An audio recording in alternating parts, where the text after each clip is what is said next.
Greetings in the mighty name of Jesus Christ, our Lord, our Savior, our soon coming King. Let us pray. Almighty God, we thank you ever so much for your many, many blessings. Thank you, Lord, for giving us food, raiment, and shelter. Thank you, Father, for your word. Thank you for Jesus who died on Calvary Cross, that we may have this opportunity. Father, help us, Lord Jesus, to live up to a certain integrity in serving you in spirit and in truth. In Jesus' name. We are in Genesis chapter 48. The previous chapter, it tells us about Joseph and the famine. You know, the people suffer so much that they give all their money to buy food, and they give their property, and they give themselves and their land. And as a result, praise the Lord, we see Joseph was able to supply, because Joseph, as we know, is a very wise individual, and he prepared well. And of course, it tells us in life we have to be so prepared well. You know, there are times we prepare for the hurricane, and we prepare for so many things. And of course, we have to prepare for our future, because we like to say this world is not our home. We are just passing through. Praise the Lord. And that is true. You know, we are temporary in this world, and very soon we going on to our eternal home. Praise the Lord. And today, as I said, we're going to chapter 48. Verse 1, it reads, "And it came to pass after these things that one told Joseph, Behold, thy father is sick. And he took with him his two sons, Manasseh and Ephraim. And one told Jacob and said, Behold, thy son Joseph cometh unto thee. And Israel straightened himself and sat upon the bed. And Jacob said unto Joseph, God Almighty appeared unto me at Luz in the land of Canaan, and blessed me." Jacob is sick, hallelujah, and his son Joseph was informed. And Joseph, going to see his father, took his two sons, Manasseh and Ephraim. And we see that somebody told Jacob that Joseph is coming. And Jacob strengthened himself and sat up in his bed. Hallelujah. When we say Jacob, of course, is Israel now, because remember, God has changed his name to Israel. Hallelujah. And of course, now Joseph is there with his father, and Jacob said unto him, God Almighty, who appeared unto me at Luz in the land of Canaan, and bless me. Hallelujah. If we go back and we remember the visions, the dreams of Jacob, and how God told him he would bless him. God told him he would bless him, hallelujah, and God will bless his seed, and God will give them the land of Canaan.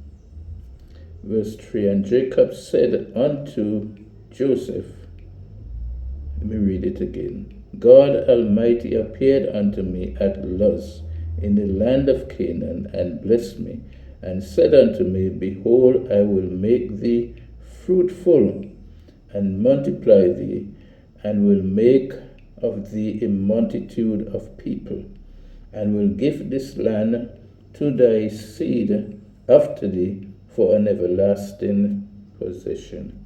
Hallelujah. So we see the Bible always make things clear. So the land of Israel, hallelujah, is given to the seed of Jacob. Praise the Lord. Forever, for a possession.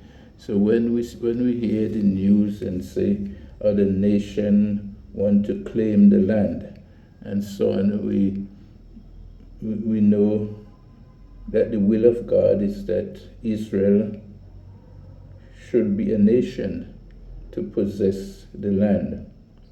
Hallelujah. Wise life loss, of course. Verse 5.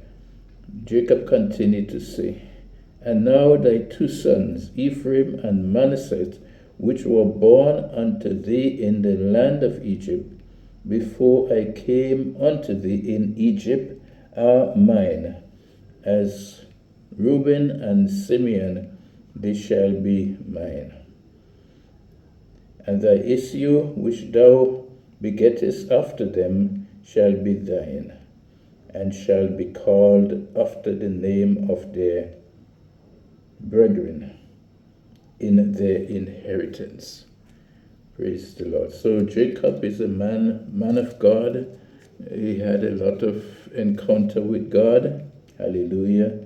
And of course, when you have encounter with God somewhere down the line, we know God will give you guidance. Sometimes when you say things, it's not just words. Hallelujah.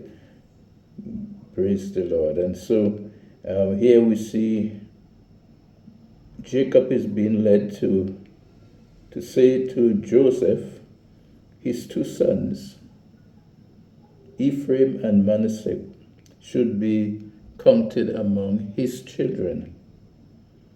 And as we read on, we'll see the name of Ephraim and Manasseh time and time again. Praise the Lord.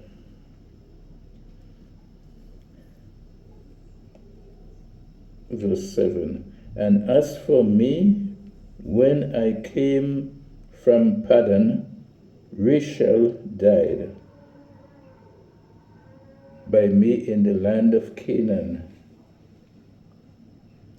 in the way when yet there was but a little way to come unto Ephrath. And I buried her there in the way of Ephrath. The same is Bethlehem.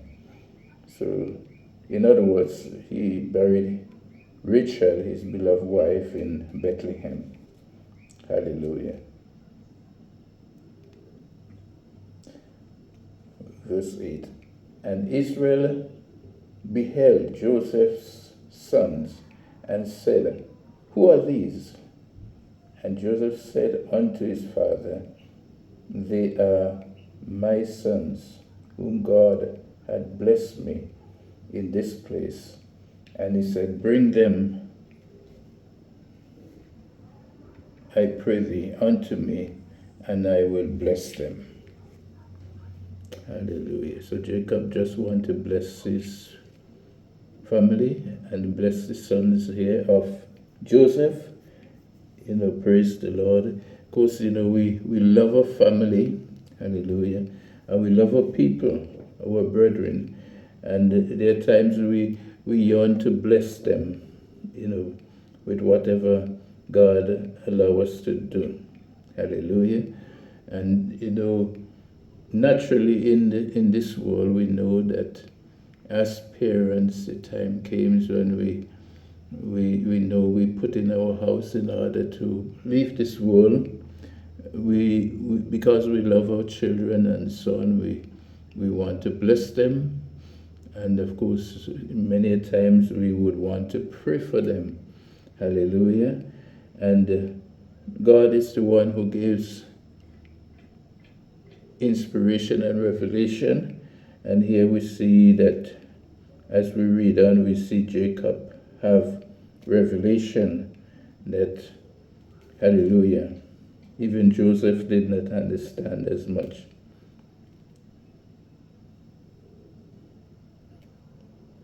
Good, so I'm reading again from verse 10. Now the eyes of Israel were dim for age, so that he could not see. And he brought them near unto him, and he kissed them, and embraced them. And Israel said unto Joseph, I had not thought to see thy face, and lo, God had shown me also thy seed. And Joseph brought them out from between his knees, and he bowed himself with his face to the ground in honor of his father. Praise the Lord. And Joseph took them, both Ephraim in his right hand towards Israel, left hand, and Manasseh in his left hand towards Israel, right hand, and brought them near unto Jacob. And Israel stretched out his right hand and laid it upon Ephraim's head, who was the younger, and his left hand upon Manasseh's head, guiding his hand wittingly, for Manasseh was the firstborn. And he blessed Joseph and said, God, before whom my father Abraham and Isaac did walk, the God which fed me all my way long unto this day, the angel which redeemed me from all evil, bless the lads, and let my house be named on them, and the name of my fathers Abraham and Isaac, and let them grow into a multitude in the midst of the earth. And when Joseph saw that his father laid his right hand upon the head of Ephraim, it displeased him. And he held up his father's hand to remove it from Ephraim's head unto Manasseh. Praise the Lord. Well, of course, Manasseh is the elder, and tradition, it would seem, that you bless the elder before the younger. Reading on, verse 18. And Joseph said unto his father, Not so, my father, for this is the firstborn. Put thy right hand upon his head.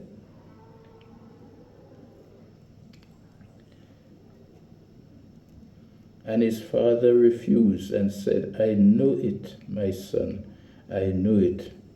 He also shall become a people, and he also shall be great.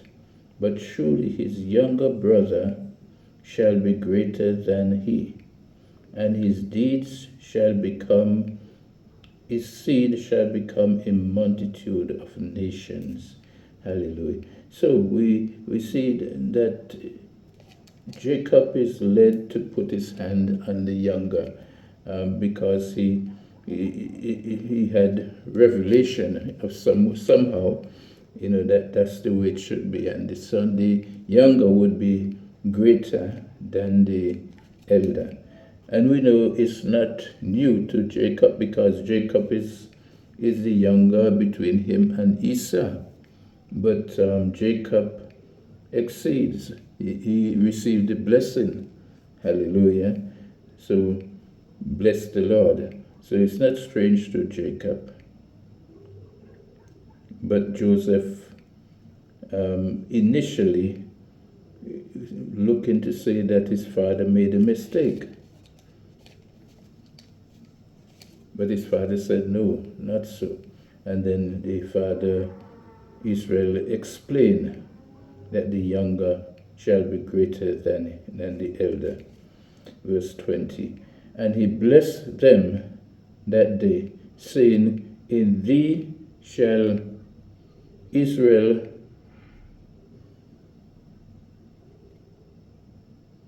bless, saying, God make thee as Ephraim and as Manasseh. And he set Ephraim before Manasseh. And Israel said unto Joseph, behold, I die, but God shall be with you, and bring you again into the land of your fathers. Moreover, I have given to thee one portion above thy brethren, which I took out of the hand of the Amorites, with my sword and with my bow. Praise the Lord. So Jacob is privileged to be there. He reached a nice old age, and he knows that his time is at hand, that he'll have to make his departure from this world. You know, in a way, it's a good thing when you come to a certain point in life and you recognize that, well, I'm not going to live too long. Hallelujah. You know, so we have plenty of time to set the house in order. But of course, you know, we shouldn't take it for granted that will happen to all of us, because, you know, the world we live in is a very dangerous world, and anything could happen at any given moment.